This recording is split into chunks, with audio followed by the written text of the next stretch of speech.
Hope you're all still awake. Late Night Mega here, and I am trying to play around with the sound a little bit just to make sure you guys can hear it and my voice isn't drowning out. So pardon if there's a few sort of sound changes throughout this series. Alright, well, let's start our duel and then I'll talk some more about other Yu-Gi-Oh! Related things. That afternoon, Yugi and his friends went to Grandpa's game shop. Yugi wanted to show his friends his grandpa's prized possession. Gramps, could you show my friends your awesome super rare card? Rare card? You mean my special card? Please, please? Haha, how can I refuse? You kids are in for a treat. I don't take this card out too often. Ready? Here it is. The Blue Eyes White Dragon, so rare, so powerful, I never let it leave my hands. This card is priceless. There are only 4 of them in all the world, which that seems very unrealistic, even for this anime's standards. Suddenly, a classmate from school ran into the shop. His name was Seto Kaiba, the young CEO of Kaiba Corp. He had found the card he was looking for. Name your price for that, Blue Eyes. I can pay anything you ask. I'm sure you could, but this card is worth more to me than you could ever offer. Senile old fool. Kaiba stormed out of Grandpa's store. The team was disturbed by Kaiba's obsession with Blue Eyes White Dragon. They have no idea what they're in for. The next day, when Yugi came back to the store with his friends, he found Grandpa was gone. When the phone rang, it was Kaiba on the other end, mocking Yugi that he kidnapped his grandfather and took him to Kaiba Corp. Yeah, that sounds a little illegal. Yugi and his friends rushed to Kaiba Corp and found Grandpa laying on the floor defeated.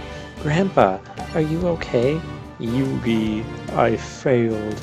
I wanted to teach that boy Kaiba a lesson about the heart of the cards, but I lost. Grandpa, how's the old man feeling, Kaiba, you sleaze, what have you done to him? We had a duel, that's all, with each of us putting up our most valuable card as the prize, but I guess playing against a champion like myself was just too much stimulation for the old fool. Kaiba, you should be ashamed of yourself. Look at the sweet prize I won.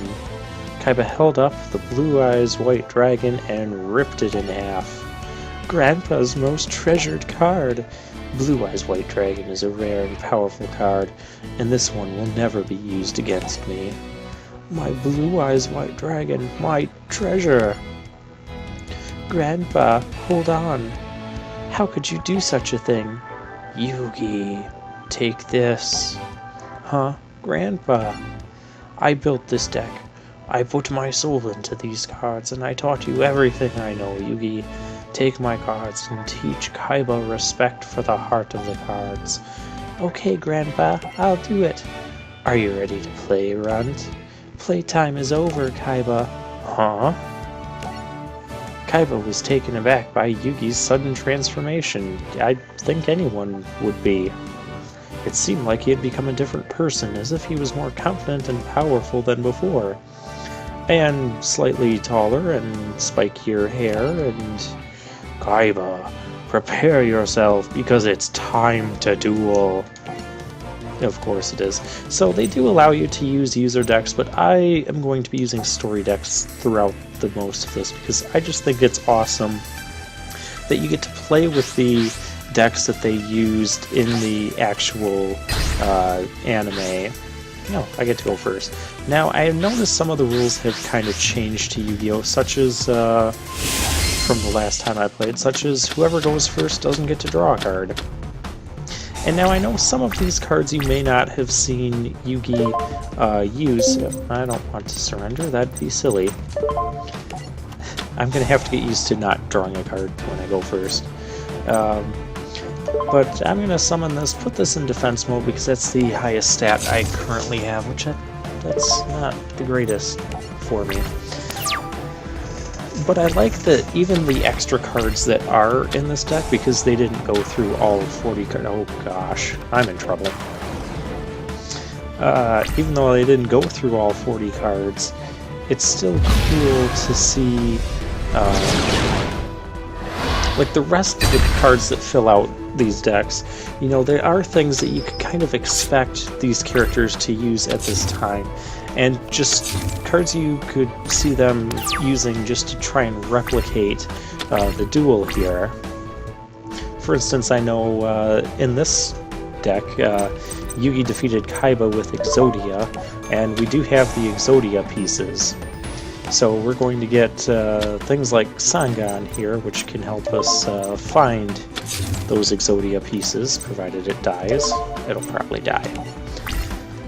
Oh, but for the meantime, we're going to steal his Blue Eyes, and he's going to use Shadow Spell on it to stop it from being able to attack, and then he's going to gain some life points. Snatch Steal is also going to gain some life points. Oh, Shadow Spell also reduces its attack. Oh, okay. Well, that's fine too. So we'll just end our turn there. May end up putting that Blue Eyes in defense unless I can get rid of that Shadow Spell. Just because Blue Eyes has more defense than that. So, now that Sangan is destroyed, we can search our deck for any monster with 1500 attack or less. We have 3 Sangans here. That sort of thing won't happen. Won't happen in the actual card game if you're following the ban list either. I'm actually going to grab the head of Exodia. Since we have Heart of the Underdog here, it lets us draw an extra card if we draw a normal monster. And so I want to thin the deck out from well, non-normal monsters. So, oh look, I can activate Heart of the Underdog here. And, oh, that gives me another Sangan. I'm not going to summon that right at the moment. We've got this Blue Eyes we contribute. So we'll tribute that for a Summon Skull that can now attack. And we'll move to the battle phase. I mean, I could use Monster Reborn on the Blue Eyes, but I want to replicate the anime duel as much as possible here and try and get the win with Exodia. So that's what I'm going to be going for. And a Pot of Greed, of course. But it doesn't look like Kaiba has much else right now. Oh, a second Heart of the Underdog, so that's going to activate twice. I believe they can also chain and keep activating again and again. I'm going to go ahead with the attack here just to get his life points down, just in case things end up going really bad. And you can see some achievement progress there. So, other things about Yu-Gi-Oh! I started playing Yu-Gi-Oh! Around Pharaoh's Servant, and I continued playing until Invasion of Chaos. As soon as Invasion of Chaos hit, and I saw those the 2 envoys, Chaos Emperor Dragon and Blackluster Soldier, I saw how stupidly broken they were. I didn't want anything to do with them. I stopped playing the game until they actually introduced the ban list and ended up banning those cards. I think we're going to end up drawing our whole deck here and ending up getting the full Exodia pieces, so that'll be cool here. So we have another Heart of the Underdog. Oh look, I can activate it again because I drew a normal monster during my draw phase. So let's draw a couple more cards.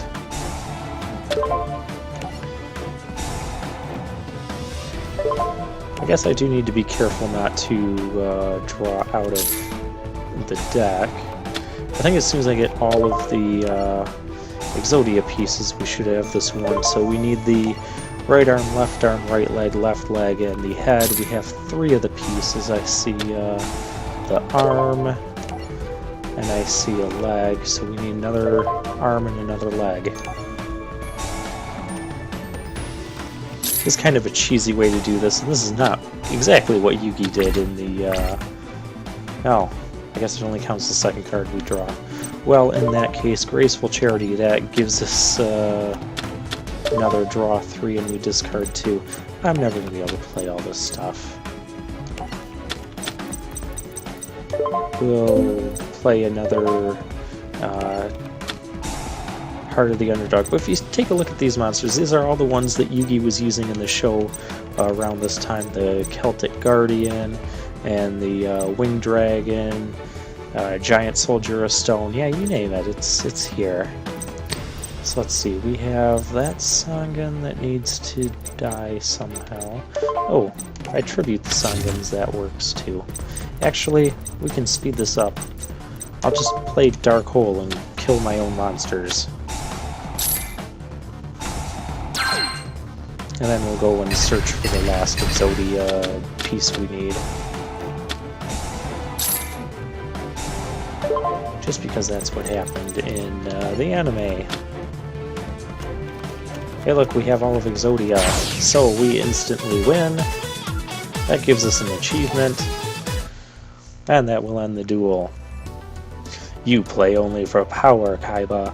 That is why you lost. Says the guy who drew half his deck in one turn. But if you put your heart in the game, there is nothing you can't do. By that I mean using Heart of the Underdog. The results of the duel spread quickly, and a mysterious one-eyed man gets news of Yugi's victory. It seems Kaiba boy has been defeated in a duel. I must learn more about this Yugimoto. And prizes. We get the Ultimate Great Moth. Oh, that's the next campaign duel. Oh, haha. I spoiled it. Reverse duel unlocked.